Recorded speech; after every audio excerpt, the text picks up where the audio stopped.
नमस्कार खबरों के इस बुलेटिन में ਤੁਹਾਡਾ ਸਵਾਗਤ ਹੈ। मैं हाँ तरनजीत कौर। ਪਹਿਲਾਂ ਪੇਸ਼ ਨੇ ਚੁਣਵੀਆਂ ਖਬਰਾਂ। ਐਨਡੀਏ ਦੇ ਰਾਸ਼ਟਰਪਤੀ ਦੇ ਅਹੁਦੇ ਦੇ ਉਮੀਦਵਾਰ ਦ੍ਰੋਪਦੀ ਮੁਰਮੂ ਨੇ ਹਿਮਾਚਲ ਪ੍ਰਦੇਸ਼ ਦੇ ਬੱਦੀ ਵਿੱਚ ਬੀਜੇਪੀ ਵਿਧਾਇਕਾਂ ਤੇ ਸਾਂਸਦਾਂ ਨਾਲ ਕੀਤੀ ਮੁਲਾਕਾਤ।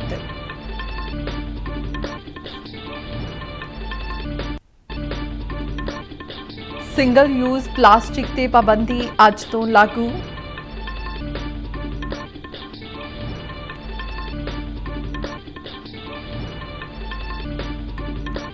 अग्निपथ योजना तहत जल सेना विच अग्निवीरां दी भर्ती लई रजिस्ट्रेशन शुरू हुई।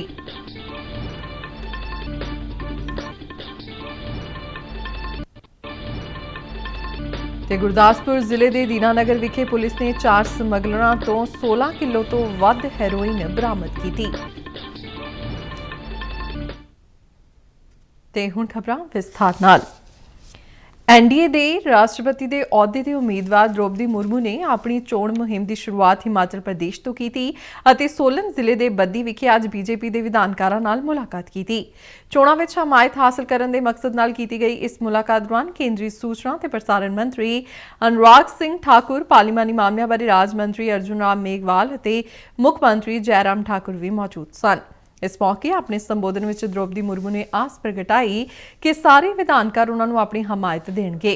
इस मौके केंद्रीय सूचना ते प्रसारण मंत्री अनुराग सिंह ठाकुर ने कहा कि सारे पार्टी विधायक ते सांसद एकजुट ने अते द्रौपदी मुर्मू के पक्ष विच जरूर वोट करनगे। सिंगल यूज प्लास्टिक यानी एक बार इस्तेमाल होने वाले प्लास्टिक ते पाबंदी अज तो लागू हो गई है। पूरे देश विच सिंगल यूज प्लास्टिक दीआं वस्तुआं दे उत्पादन, दरामद, स्टोरेज, वंड, विक्री अते इस्तेमाल ते पूरी तरह नाल पाबंदी होवेगी। पाबंदी दे दायरे विच आउण वालीआं वस्तुआं च प्लास्टिक दीआं earbuds, candy stick, ice cream stick, thermocol, plastic दीआं प्लेटां ते कप अते प्लास्टिक दे होर बर्तन शामिल होणगे। वातावरण, जंगलात अते जलवायु मामलिਆਂ बारे मंत्रालय ने दस्सिया कि पाबंदी ਨੂੰ लागू ਕਰਨ ਲਈ ਇੱਕ ਵਾਰ ਉਪਯੋਗ ਹੋਣ ਵਾਲੇ ਪਲਾਸਟਿਕ ਦੇ ਸਮਾਨ ਦੇ ਗੈਰ ਕਾਨੂੰਨੀ ਉਤਪਾਦਨ, ਦਰਾਮਦ, ਸਟੋਰੇਜ, ਵੰਡ ਅਤੇ ਵਿਕਰੀ ਤੇ ਨਿਗਰਾਨੀ ਰੱਖਣ ਲਈ ਕੌਮੀ ਅਤੇ ਸੂਬਾ ਪੱਧਰੀ ਨਿਗਰਾਨ ਕੇਂਦਰ ਬਣਾਏ ਜਾਣਗੇ। केंद्र सरकार ਵੱਲੋਂ ਐਲਾਨੀ ਅਗਨੀਪਥ योजना तहत जल सेना ਵਿੱਚ ਅਗਨੀਵੀਰਾਂ ਦੀ ਭਰਤੀ ਲਈ ਰਜਿਸਟ੍ਰੇਸ਼ਨ ਅੱਜ ਤੋਂ ਸ਼ੁਰੂ ਹੋ ਗਈ ਹੈ। ਇਸ ਤਹਿਤ ਜਲ ਸੈਨਾ ਵਿੱਚ 3000 ਅਗਨੀਵੀਰਾਂ ਦੇ ਅਹੁਦਿਆਂ ਲਈ ਆਨਲਾਈਨ ਅਰਜ਼ੀਆਂ 15 ਜੁਲਾਈ ਤੋਂ ਭਰੀਆਂ ਜਾ ਸਕਣਗੀਆਂ। ਜਲ ਸੈਨਾ ਵਿੱਚ 4 ਸਾਲ ਦੀ ਸੇਵਾ ਮਗਰੋਂ ਅਗਨੀਵੀਰ ਸਿੱਧੇ ਮਰਚੈਂਟ ਨੇਵੀ ਵਿੱਚ ਭਰਤੀ ਹੋ ਸਕਣਗੇ। ਇਧਰ ਹਵਾਈ ਫੌਜ ਵਿੱਚ ਅਗਨੀਵੀਰਾਂ ਦੀ ਭਰਤੀ ਲਈ ਰਜਿਸਟ੍ਰੇਸ਼ਨ ਦਾ ਕੰਮ ਤੇਜ਼ੀ ਨਾਲ ਜਾਰੀ ਹੈ। ਇਸ ਭਰਤੀ ਲਈ ਅੱਜ ਸ਼ਾਮ 4 ਵਜੇ ਤੱਕ 3,28,000 ਤੋਂ ਵੱਧ ਨੌਜਵਾਨਾਂ ਨੇ ਆਪਣੀਆਂ ਅਰਜ਼ੀਆਂ ਦਿੱਤੀਆਂ। ਹਵਾਈ ਫੌਜ ਵਿੱਚ ਅਰਜ਼ੀਆਂ ਦੇਣ ਦੀ ਆਖਰੀ ਤਰੀਕ 5 ਜੁਲਾਈ ਹੈ। ਭਰਤੀ ਪ੍ਰਕਿਰਿਆ ਤਹਿਤ ਚੁਣੇ ਗਏ ਅਗਨੀਵੀਰਾਂ ਦੀ ਸਿਖਲਾਈ ਇਸ ਸਾਲ 30 ਦਸੰਬਰ ਤੋਂ ਸ਼ੁਰੂ ਹੋ ਜਾਵੇਗੀ। केंद्र सरकार ने तीनों फौजां विच अग्निपथ योजना तहत अग्निवीरां दी भर्ती का ऐलान किया है। इस योजना बारे सरकार ने सही तथ्य लोकां सामने रखे ने।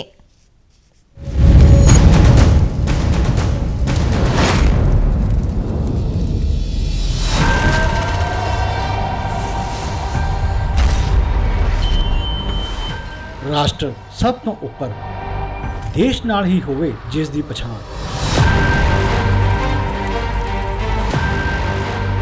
खतरियां नाल अखां मिलाउण दा जनून इस तरह दे ने भारत दे वीर जवान।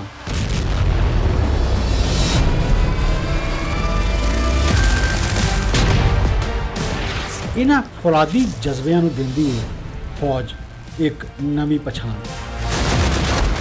देवो देश ਨੂੰ ਆਪਣੇ 4 ਸਾਲ ਛਾਤੀ ਤਾਣ संकल्प कर। बहुत खास है जवानों ਲਈ ਇਹ देश सेवा का मौका। चलो भरिए भारतीय फौज विच जवान जोश असी सारे मिल के। वर्दी का मान मिले जो एक सुनहरी कल नाल सजे, तमगा बढ़ावे सीने की शान।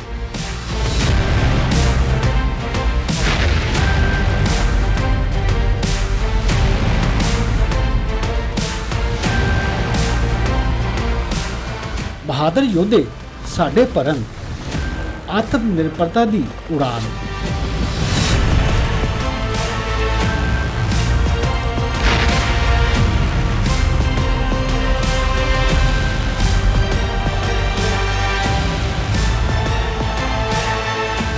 ਹੁਣ ਪਰਬਤ ਵੀ ਨਹੀਂ ਹਿਲਾ ਸਕੇ ਇਹਨਾਂ ਦੇ ਹੌਸਲਿਆਂ ਨੂੰ, ਜਿਨ੍ਹਾਂ ਨੇ ਕੀਤਾ ਕਤਰਾ ਕਤਰਾ ਦੇਸ਼ ਦੇ ਨਾਮ।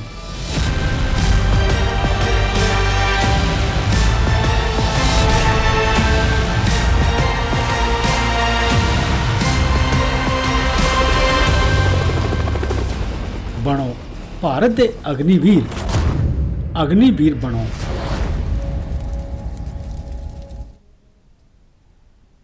ਆਜ਼ਾਦੀ ਕਾ ਅੰਮ੍ਰਿਤ ਮਹੋਤਸਵ ਨੂੰ ਸਮਰਪਿਤ ਆਜ਼ਾਦੀ ਕਾ ਸਫ਼ਰ ਤਹਿਤ ਅਸੀਂ ਭਾਰਤ ਦੀ ਆਜ਼ਾਦੀ ਵਿੱਚ ਯੋਗਦਾਨ ਪਾਉਣ ਵਾਲੇ ਵੱਖ-ਵੱਖ ਮੰਨੇ ਪਰਮੰਨੇ ਅਤੇ ਗੁਮਨਾਮ ਆਜ਼ਾਦੀ ਸੰਗਰਾਮੀਆਂ ਦੇ ਜੀਵਨ ਦੇ ਪਹਿਲੂਆਂ ਤੋਂ ਤੁਹਾਨੂੰ ਜਾਣੂ ਕਰਵਾਉਂਦੇ ਹਾਂ। ਇਸ ਤੋਂ ਇਲਾਵਾ ਆਜ਼ਾਦੀ ਦੇ ਸੰਘਰਸ਼ ਨਾਲ ਜੁੜੀਆਂ ਹੋਰ ਗਤੀਵਿਧੀਆਂ ਬਾਰੇ ਵੀ ਦੱਸਦੇ ਹਾਂ। ਅੱਜ ਦੀ ਕੜੀ ਵਿੱਚ ਅਸੀਂ ਤੁਹਾਨੂੰ ਸੁਤੰਤਰਤਾ ਸੈਨਾਨੀ ਅਤੇ ਸਮਾਜ ਸੁਧਾਰਕ ਸੁਮੰਤ ਮਹਿਤਾ, ਰਾਸ਼ਟਰਵਾਦੀ ਸੁਸ਼ੀਲਾ ਚੈਨ ਤ੍ਰਿਹਨ ਅਤੇ ਆਜ਼ਾਦੀ ਘੁਲਾਟੀਏ ਅਲੇਖ ਪਾਤਰਾ ਬਾਰੇ ਜਾਣਕਾਰੀ ਦੇ ਰਹੇ ਹਾਂ।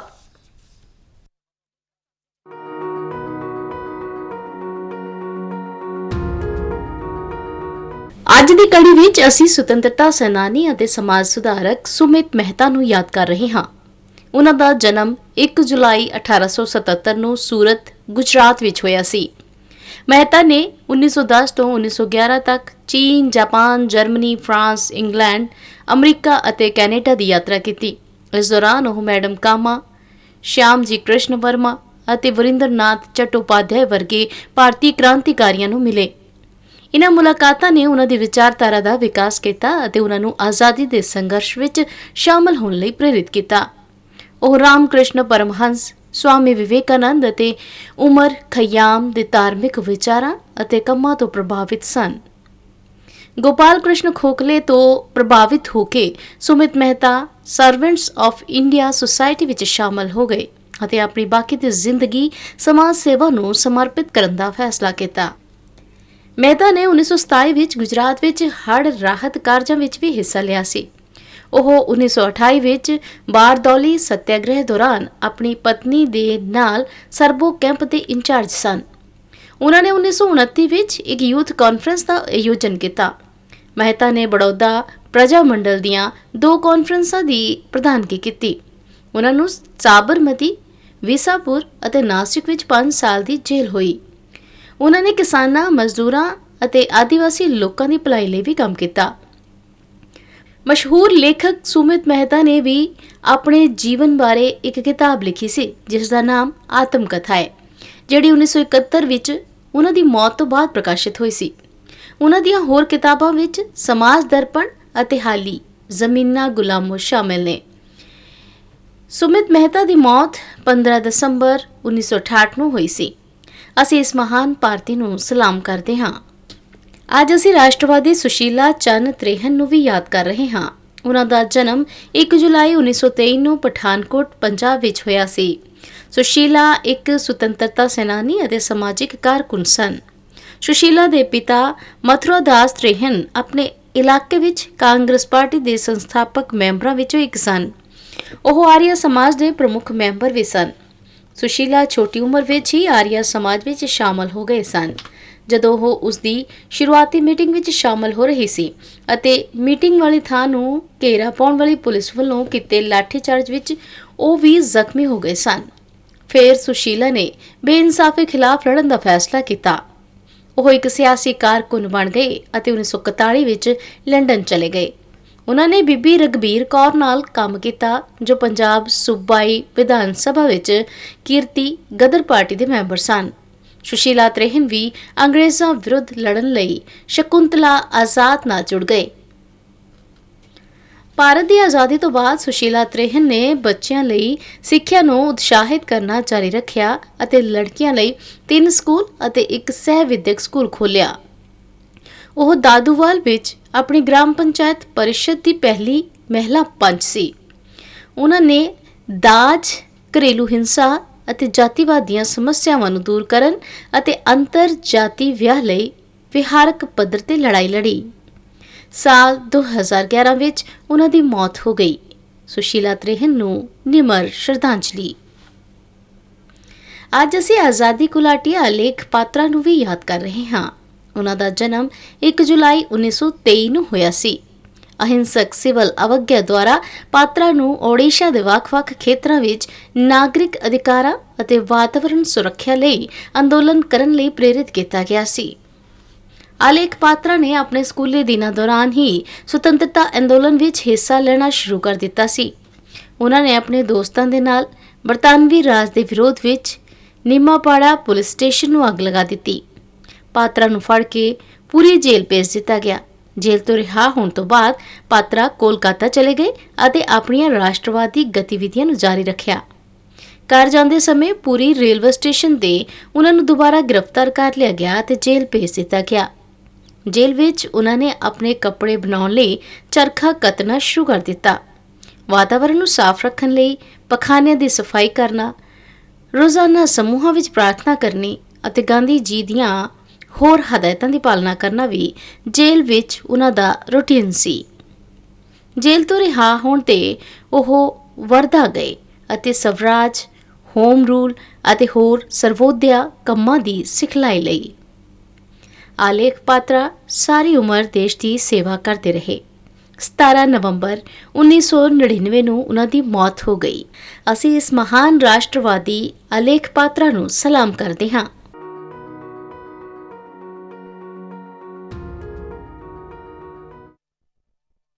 ਕੇਂਦਰੀ ਸਿਹਤ ਤੇ ਪਰਿਵਾਰ ਭਲਾਈ ਮੰਤਰਾਲਾ ਨੇ ਸ਼੍ਰੀ ਅਮਰਨਾਥ ਯਾਤਰਾ ਦੌਰਾਨ ਸ਼ਰਧਾਲੂਆਂ ਦੀ ਸਹੂਲਤ ਲਈ ਕਈ ਕਦਮ ਚੁੱਕੇ ਨੇ। ਮੰਤਰਾਲਾ ਦੇ ਇੱਕ ਬੁਲਾਰੇ ਨੇ ਦੱਸਿਆ ਕਿ ਮੈਡੀਕਲ ਐਮਰਜੈਂਸੀ ਵਿੱਚ ਹਾਜ਼ਰ ਹੋਣ ਲਈ ਡਾਕਟਰਾਂ ਅਤੇ ਪੈਰਾਮੈਡਿਕਸ ਸਮੇਤ ਹੈਲਥ ਪ੍ਰੋਫੈਸਰਾਂ ਨੂੰ ਬੈਚਾਂ ਵਿੱਚ ਤਾਇਨਾਤ ਕੀਤਾ ਜਾਵੇਗਾ। ਹੈਲਥ ਪ੍ਰੋਫੈਸ਼ਨਲਾਂ ਨੂੰ ਬੈਚਾਂ ਵਿੱਚ ਤਾਇਨਾਤ ਕੀਤਾ ਜਾਵੇਗਾ। ਕੇਂਦਰ ਸਰਕਾਰ ਦੇ ਹਸਪਤਾਲਾਂ ਅਤੇ CGHS ਤੋਂ ਕੁੱਲ 115 ਡਾਕਟਰ ਅਤੇ 61 ਪੈਰਾਮੈਡਿਕਸ ਨੂੰ ਡਿਊਟੀ ਤੇ ਤਾਇਨਾਤ ਕੀਤਾ ਗਿਆ ਹੈ ਅਤੇ ਸੂਬਿਆਂ ਤੋਂ ਵੀ ਡਾਕਟਰਾਂ ਦੀਆਂ ਸੇਵਾਵਾਂ ਲਈਆਂ ਗਈਆਂ ਨੇ। ਬਾਲਟਾਲ ਅਤੇ ਚੰਦਨਵਾੜੀ ਵਿਖੇ ਇੰਡੋਰ ਸਹੂਲਤ ਵਧਾਉਣ ਲਈ DRDO ਵੱਲੋਂ 50 ਬਿਸਤਰਿਆਂ ਵਾਲੇ ਹਸਪਤਾਲ ਦੀ ਸਥਾਪਨਾ ਕੀਤੀ ਗਈ ਹੈ। ਸ਼੍ਰੀ ਅਮਰਨਾਥ ਦੀ ਯਾਤਰਾ ਲਈ ਵਿਆਪਕ ਸੂਚਨਾ, ਸਿੱਖਿਆ ਅਤੇ ਸੰਚਾਰ ਸਮੱਗਰੀ ਤਿਆਰ ਕੀਤੀ ਗਈ ਹੈ, ਜਿਸ ਨੂੰ ਹਿੱਤਧਾਰਕਾਂ ਨਾਲ ਸਾਂਝਾ ਕੀਤਾ ਜਾ ਰਿਹਾ ਹੈ। ਬੁਲਾਰੇ ਨੇ ਕਿਹਾ ਕਿ ਮੰਤਰਾਲਾ ਸ਼ਰਧਾਲੂਆਂ ਲਈ ਦਰਸ਼ਨਾਂ ਨੂੰ ਪਰੇਸ਼ਾਨੀ ਤੋਂ ਮੁਕਤ ਬਣਾਉਣ ਅਤੇ ਸਮੁੱਚੀ ਯਾਤਰਾ ਦੀ ਸ਼ਾਨਦਾਰ ਸਫਲਤਾ ਯਕੀਨੀ ਬਣਾਉਣ ਲਈ ਹੋਰ ਮੰਤਰਾਲਿਆਂ ਦੇ ਸਹਿਯੋਗ ਨਾਲ ਕੰਮ ਕਰ ਰਿਹਾ ਹੈ। ਅੱਜ ਡਾਕਟਰ ਦਿਵਸ ਹੈ। ਇਸ ਮੌਕੇ ਤੇ ਪੰਜਾਬ ਦੇ ਵੱਖ-ਵੱਖ ਹਿੱਸਿਆਂ ਵਿੱਚ ਸਮਾਗਮ ਕਰਵਾਏ ਗਏ। ਮੋਹਾਲੀ ਵਿਖੇ ਨੈਸ਼ਨਲ ਹੈਲਥ ਮਿਸ਼ਨ ਪੰਜਾਬ ਦੇ MD ਨੀਲਿਮਾ ਨੇ ਡਾਕਟਰਾਂ ਨੂੰ ਸਨਮਾਨਿਤ ਕੀਤਾ। ਉਨ੍ਹਾਂ ਕਿਹਾ ਕਿ ਇਹ ਖੁਸ਼ੀ ਵਾਲੀ ਗੱਲ ਹੈ ਕਿ ਡਾਕਟਰਾਂ ਨੇ ਬੇਮਿਸਾਲ ਡਾਕਟਰ ਸੇਵਾਵਾਂ ਦੇਣ ਦੇ ਨਾਲ-ਨਾਲ ਆਯੁਸ਼ਮਾਨ ਭਾਰਤ ਸਮੇਤ ਹੋਰਨਾਂ ਯੋਜਨਾਵਾਂ ਦਾ ਲਾਭ ਲਾਭਪਾਤਰੀਆਂ ਤੱਕ ਪਹੁੰਚਾਉਣ ਵਿੱਚ ਵੱਡਾ ਯੋਗਦਾਨ ਪਾਇਆ ਹੈ। ਫਾਜ਼ਿਲਕਾ ਵਿਖੇ civil surgeon doctor Tejwant Dhillon ਨੇ ਜ਼ਿਲ੍ਹੇ ਦੇ 5 ਡਾਕਟਰਾਂ ਨੂੰ ਪ੍ਰਸ਼ੰਸਾ ਪੱਤਰ ਦੇ ਕੇ ਸਨਮਾਨਿਤ ਕੀਤਾ। ਉਨ੍ਹਾਂ ਕਿਹਾ ਕਿ ਡਾਕਟਰ ਸਿਹਤ ਵਿਭਾਗ ਦੀ ਰੀੜ੍ਹ ਦੀ ਹੱਡੀ ਨੇ, ਕਿਉਂਕਿ ਡਾਕਟਰਾਂ ਤੋਂ ਬਿਨਾਂ ਸਿਹਤ ਵਿਭਾਗ ਦੀ ਕਲਪਨਾ ਨਹੀਂ ਕੀਤੀ ਜਾ ਸਕਦੀ। ਆਜ਼ਾਦੀ ਦੀਆਂ ਅੰਮ੍ਰਿਤ ਕਹਾਣੀਆਂ ਤਹਿਤ ਅੱਜ ਅਸੀਂ ਪੇਸ਼ ਕਰ ਰਹੇ ਹਾਂ ਭਾਰਤ ਵਿੱਚ ਮਿਜ਼ਾਈਲ ਮਹਿਲਾ ਦੇ ਨਾਂ ਤੇ ਜਾਣੇ ਜਾਂਦੇ ਟੈਸੀ ਥਾਮਸ ਦੀ ਕਹਾਣੀ। ਵਿਗਿਆਨਿਕ ਹੋਣ ਦਾ ਭਾਵ ਹੈ ਹਰ ਪਲ ਸਿੱਖਣਾ। ਸਾਨੂੰ ਚੁਣੌਤੀਆਂ ਦਾ ਮੁਕਾਬਲਾ ਕਰਨਾ ਪਏਗਾ, ਹਰ ਪਲ ਸਿੱਖਦੇ ਰਹਿਣਾ ਪਏਗਾ। ਇੱਕ ਵਿਗਿਆਨਿਕ ਨੇ ਭਾਰਤ 'ਚ ਮਿਸਾਈਲ ਮਹਿਲਾ ਦੇ ਨਾਂ ਤੇ ਜਾਣੇ ਜਾਂਦੇ ਹਨ। ਇਹ ਹਨ ਟੈਸੀ ਥਾਮਸ, ਭਾਰਤ ਦੀ ਅਗਨੀ ਮਿਸਾਈਲ ਪ੍ਰੋਜੈਕਟ ਦੀ ਨਿਰਦੇਸ਼ਕ। ਇਹਨਾਂ ਲਈ ਆਜ਼ਾਦੀ ਦਾ ਮਤਲਬ ਹੈ ਦੇਸ਼ ਨੂੰ ਨਵੇਂ ਮਕਾਮ ਤੇ ਲੈ ਜਾਣਾ। ਜੇਕਰ ਮੈਂ ਆਪਣੇ ਬਚਪਨ ਦੀ ਗੱਲ ਕਰਾਂ ਤਾਂ ਉਹ ਕੁਦਰਤ ਅਤੇ ਵਾਤਾਵਰਣ ਦੇ ਸਾਰੇ ਤੱਤਾਂ ਨਾਲ ਗੁਜ਼ਰੀ ਸੀ। ਮੈਨੂੰ ਲੱਗਦਾ ਹੈ ਕਿ ਇਹ 5 ਤੱਤ ਜਿਵੇਂ ਕਿ ਗਿਆਨ, ਬੁੱਧੀ, ਸ਼ਕਤੀ, ਸਿਹਤ ਤੇ ਆਨੰਦ, ਇਹਨਾਂ ਨੇ ਪੂਰੀ ਤਰ੍ਹਾਂ ਨਾਲ ਮੇਰੀ ਜ਼ਿੰਦਗੀ ਨੂੰ ਰੂਪ ਦੇਣ ਅਤੇ ਵਿਕਸਿਤ ਹੋਣ 'ਚ ਮਦਦ ਕੀਤੀ ਹੈ। ਜਦ ਮੈਂ ਇੰਜੀਨੀਅਰਿੰਗ ਲਈ ਗਈ ਸੀ, ਜ਼ਿਆਦਾਤਰ ਮੁੰਡੇ ਹੀ ਐਡਮਿਸ਼ਨ ਲੈ ਰਹੇ ਸੀ, ਪਰ ਇਹ ਟ੍ਰੈਂਡ ਬਦਲਣ ਲੱਗਿਆ ਜਦੋਂ 1980 'ਚ ਮੈਂ ਦਾਖਲਾ ਲਿਆ। ਮੈਂ ਹਮੇਸ਼ਾ ਰਾਕੇਟ ਟੈਕਨੀਕ ਤੋਂ ਮੋਹਿਤ ਸੀ ਜੋ ਥੁੰਬਾ ਰਾਕੇਟ ਸਟੇਸ਼ਨ 'ਚ ਹੋ ਰਿਹਾ ਸੀ। 1988 ਦੇ ਵਿੱਚ ਮੈਂ DRDL ਵਿੱਚ ਦਾਖਲ ਹੋਈ। ਉੱਥੇ ਡਾਕਟਰ APJ ਅਬਦੁਲ ਕਲਾਮ ਉਸ ਲੈਬ ਦੇ ਡਾਇਰੈਕਟਰ ਸਨ। ਮੇਰੇ ਕੀਤੇ ਗਏ ਕੰਮ ਨਾਲ ਉਹ ਬਹੁਤ ਖੁਸ਼ ਹੋ ਗਏ ਸੀ ਅਤੇ ਇਹ ਮੇਰੇ ਲਈ ਮਾਣ ਦੀ ਗੱਲ ਸੀ। ਇਸੇ ਤਰ੍ਹਾਂ ਮੈਂ ਅਗਨੀ class of missile the navigation ਅਤੇ ਮਾਰਗਦਰਸ਼ਨ 'ਚ ਭਾਗ ਲਿਆ। ਅਗਨੀ ਲਾਂਚ ਵੇਲੇ ਲੋਕ ਮੈਨੂੰ ਅਗਨੀ ਪੁੱਤਰੀ ਅਤੇ ਮਿਜ਼ਾਈਲ ਵੂਮਨ ਕਹਿਣ ਲੱਗ ਪਏ। ਫਿਰ ਮੀਡੀਆ ਦੇ ਰਾਹੀਂ ਪੂਰੀ ਦੁਨੀਆ ਨੂੰ ਪਤਾ ਲੱਗ ਗਿਆ। ਮੇਰੇ ਹਿਸਾਬ ਨਾਲ ਵਿਗਿਆਨ 'ਚ ਲਿੰਗ ਦਾ ਕੋਈ ਭੇਦਭਾਵ ਨਹੀਂ ਹੁੰਦਾ। ਅੱਜ ਦੀਆਂ ਔਰਤਾਂ ਭਾਵੁਕ ਹਨ, ਰਚਨਾਤਮਕ ਹਨ, ਪ੍ਰਤੀਬੱਧ ਹਨ ਅਤੇ ਕੰਮ ਦੇ ਪ੍ਰਤੀ ਸਮਰਪਿਤ ਹਨ। ਨਾਲ ਹੀ ਨਾਲ ਤਕਨੀਕੀ ਗਿਆਨ ਦੀ ਵੀ ਜਾਣਕਾਰੀ ਰੱਖਦੀਆਂ ਹਨ। ਤੁਸੀਂ ਇੱਕ ਮਜ਼ਬੂਤ ਇਨਸਾਨ ਹੋ। ਤੁਸੀਂ ਇੰਜੀਨੀਅਰ ਬਣੋ, ਵਿਗਿਆਨਿਕ ਬਣੋ ਜਾਂ ਗ੍ਰਹਿਣੀ ਬਣੋ, ਸਭ ਸੰਭਵ ਹੈ ਜੇਕਰ ਤੁਸੀਂ ਆਪਣੀ ਮਾਨਸਿਕਤਾ ਮਜ਼ਬੂਤ ਬਣਾਉਣੇ ਹੋ ਤਾਂ। ਟੈਸੀ ਥਾਮਸ ਦੀ ਇਹ ਕਹਾਣੀ ਆਸਮਾਂ ਦੀ ਸੀਮਾ ਤੋਂ ਪਰੇ ਹੈ। ਤਾਰਿਆਂ ਤੋਂ ਅੱਗੇ ਵੇਖਣ ਵਾਲੇ ਲੱਖਾਂ ਭਾਰਤੀਆਂ ਨੂੰ ਪ੍ਰੇਰਿਤ ਕਰੇਗੀ। ਆਜ਼ਾਦੀ ਦੀਆਂ ਅੰਮ੍ਰਿਤ ਕਹਾਣੀਆਂ, ਸੂਚਨਾ ਅਤੇ ਪ੍ਰਸਾਰਣ ਮੰਤਰਾਲਾ ਅਤੇ ਨੈਟਫਲਿਕਸ ਦੁਆਰਾ ਪ੍ਰਸਤੁਤ। ਸਾਨੂੰ ਉਮੀਦ ਹੈ ਕਿ ਇਹ ਕਹਾਣੀਆਂ ਸਾਰੇ ਦੇਸ਼ ਨੂੰ ਪ੍ਰੇਰਿਤ ਕਰਨਗੀਆਂ। ਗੁਰਦਾਸਪੁਰ ਜ਼ਿਲ੍ਹੇ ਦੇ ਦੀਨਾਨਗਰ ਵਿਖੇ ਪੁਲਿਸ ਨੇ 16 ਕਿਲੋ ਤੋਂ ਵੱਧ ਹੈਰੋਇਨ ਬਰਾਮਦ ਕੀਤੀ ਹੈ ਤੇ ਇਸ ਮਾਮਲੇ ਵਿੱਚ 4 ਵੱਡੇ ਸਮਗਲਰਾਂ ਨੂੰ ਗ੍ਰਿਫਤਾਰ ਕੀਤਾ ਹੈ। ਜ਼ਿਲ੍ਹੇ ਦੇ ਐਸਐਸਪੀ ਹਰਜੀਤ ਸਿੰਘ ਨੇ ਪੱਤਰਕਾਰਾਂ ਨੂੰ ਦੱਸਿਆ ਕਿ ਖੁਫੀਆ ਸੂਚਨਾ ਦੇ ਆਧਾਰ ਤੇ ਪੁਲਿਸ ਵੱਲੋਂ ਇਲਾਕੇ ਵਿੱਚ ਨਾਕਾਬੰਦੀ ਕੀਤੀ ਗਈ ਸੀ, ਜਿਸ ਦੌਰਾਨ ਜੰਮੂ ਤੋਂ ਹੈਰੋਇਨ ਲੈ ਕੇ ਆ ਰਹੇ 4 ਸਮਗਲਰਾਂ ਨੂੰ ਫੜ ਲਿਆ ਗਿਆ। ਇਹ 2 ਗੱਡੀਆਂ ਵਿੱਚ ਸਵਾਰ ਸਨ। ਕੌਮਾਂਤਰੀ ਬਾਜ਼ਾਰ ਵਿੱਚ ਇਸ ਹੈਰੋਇਨ ਦੀ ਕੀਮਤ ਕਰੋੜਾਂ ਰੁਪਏ ਦੱਸੀ ਜਾਂਦੀ ਹੈ। ਸਮਗਲਰ ਇਸ ਹੈਰੋਇਨ ਨੂੰ ਤਰਨਤਾਰਨ ਲਿਜਾ ਰਹੇ ਸਨ। ਪੁਲਿਸ ਉਹਨਾਂ ਤੋਂ ਅੱਗੇ ਪੁੱਛਗਿੱਛ ਕਰ ਰਹੀ ਹੈ। ਭਾਰਤ ਦੇ ਸਭ ਤੋਂ ਵੱਡੇ ਜਨਤਕ ਖੇਤਰ ਦੇ ਬੈਂਕ ਭਾਰਤੀ ਸਟੇਟ ਬੈਂਕ ਦਾ ਸਥਾਪਨਾ ਦਿਵਸ ਅੱਜ ਮਨਾਇਆ ਗਿਆ। ਸਾਲ 1955 ਵਿੱਚ ਅੱਜ ਦੇ ਹੀ ਦਿਨ ਇੰਪੀਰੀਅਲ ਬੈਂਕ ਦਾ ਭਾਰਤੀਕਰਨ ਕਰਦਿਆਂ ਭਾਰਤੀ ਸਟੇਟ ਬੈਂਕ ਦੀ ਸਥਾਪਨਾ ਕੀਤੀ ਗਈ ਸੀ, ਜਿਸ ਦਾ ਮੰਤਵ ਲੋਕਾਂ ਤੱਕ ਮਾਲੀ ਅਤੇ ਬੈਂਕਿੰਗ ਸਹੂਲਤਾਂ ਪਹੁੰਚਾਉਣਾ ਅਤੇ ਦੇਸ਼ ਦੇ ਅਰਥਚਾਰੇ ਨੂੰ ਹੋਰ ਅੱਗੇ ਲਿਜਾਣਾ ਸੀ। ਇਸ ਮੌਕੇ ਤੇ ਭਾਰਤੀ ਸਟੇਟ ਬੈਂਕ ਦੇ ਜਲੰਧਰ ਵਿਚਲੇ ਖੇਤਰੀ ਵਣਜ ਦਫ਼ਤਰ ਨੇ ਜਲੰਧਰ ਸ਼ਹਿਰ ਦੇ ਪਿੰਗਲਾ ਘਰ ਜਾ ਕੇ ਮਾਨਸਿਕ ਤੌਰ ਤੇ ਕਮਜ਼ੋਰ ਬੱਚਿਆਂ ਲਈ ਜ਼ਰੂਰੀ ਦਵਾਈਆਂ, ਜੂਸ ਅਤੇ ਹੋਰ ਸਮਾਨ ਵੰਡਿਆ। ਬੈਂਕ ਦੀ ਖੇਤਰੀ ਮੈਨੇਜਰ ਅਨੂਪਮਾ ਸ਼ਰਮਾ ਨੇ ਕਿਹਾ ਕਿ ਆਮ ਲੋਕਾਂ ਦੀਆਂ ਬੈਂਕਿੰਗ ਸੰਬੰਧੀ ਜ਼ਰੂਰਤਾਂ ਪੂਰਾ ਕਰਨ ਦੇ ਨਾਲ-ਨਾਲ ਬੈਂਕ ਆਪਣੀ ਸਮਾਜਿਕ ਜ਼ਿੰਮੇਵਾਰੀ ਨੂੰ ਪੂਰਾ ਕਰਨ ਦਾ ਯਤਨ ਵੀ ਕਰਦਾ ਹੈ। ਇਸ ਮੌਕੇ ਉਹਨਾਂ ਨਾਲ ਬੈਂਕ ਦੇ ਚੀਫ ਮੈਨੇਜਰ ਵਿਨੀਤ ਚੋਪੜਾ ਤੇ ਬ੍ਰਾਂਚ ਮੈਨੇਜਰ ਪਵਨ ਬੱਸੀ ਸਮੇਤ ਹੋਰ ਅਧਿਕਾਰੀ ਹਾਜ਼ਰ ਸਨ। ਖਬਰਾਂ ਦੇ ਬੁਲੇਟਿਨ ਸਾਡੇ ਦਰਸ਼ਕ RNU DDK ਜਲੰਧਰ ਦੇ YouTube ਚੈਨਲ, Facebook ਪੇਜ ਅਤੇ Twitter ਹੈਂਡਲ ਤੇ ਵੀ ਵੇਖ ਸਕਦੇ ਨੇ। ਤੇ ਬੁਲੇਟਿਨ ਦੇ ਅਖੀਰ ਵਿੱਚ ਚੋਣਵੀਆਂ ਖਬਰਾਂ ਇੱਕ ਵਾਰ ਫਿਰ ਤੋਂ। ਐਨਡੀਏ ਦੇ ਰਾਸ਼ਟਰਪਤੀ ਦੇ ਅਹੁਦੇ ਦੇ ਉਮੀਦਵਾਰ ਦ੍ਰੋਪਦੀ ਮੁਰਮੂ ਨੇ ਹਿਮਾਚਲ ਪ੍ਰਦੇਸ਼ ਦੇ ਬੱਦੀ ਵਿੱਚ ਬੀਜੇਪੀ ਵਿਧਾਇਕਾਂ ਤੇ ਸਾਂਸਦਾਂ ਨਾਲ ਕੀਤੀ ਮੁਲਾਕਾਤ। ਸਿੰਗਲ ਯੂਜ਼ ਪਲਾਸਟਿਕ ਤੇ ਪਾਬੰਦੀ ਅੱਜ ਤੋਂ ਲਾਗੂ। ਅਗਨੀਪਥ ਯੋਜਨਾ ਤਹਿਤ ਜਲ ਸੈਨਾ ਵਿੱਚ ਅਗਨੀਵੀਰਾਂ ਦੀ ਭਰਤੀ ਲਈ ਰਜਿਸਟ੍ਰੇਸ਼ਨ ਸ਼ੁਰੂ ਹੋਈ। ਤੇ ਗੁਰਦਾਸਪੁਰ ਜ਼ਿਲ੍ਹੇ ਦੇ ਦੀਨਾਨਗਰ ਵਿਖੇ ਪੁਲਿਸ ਨੇ 4 ਸਮਗਲਰਾਂ ਤੋਂ 16 ਕਿਲੋ ਤੋਂ ਵੱਧ ਹੈਰੋਇਨ ਬਰਾਮਦ ਕੀਤੀ।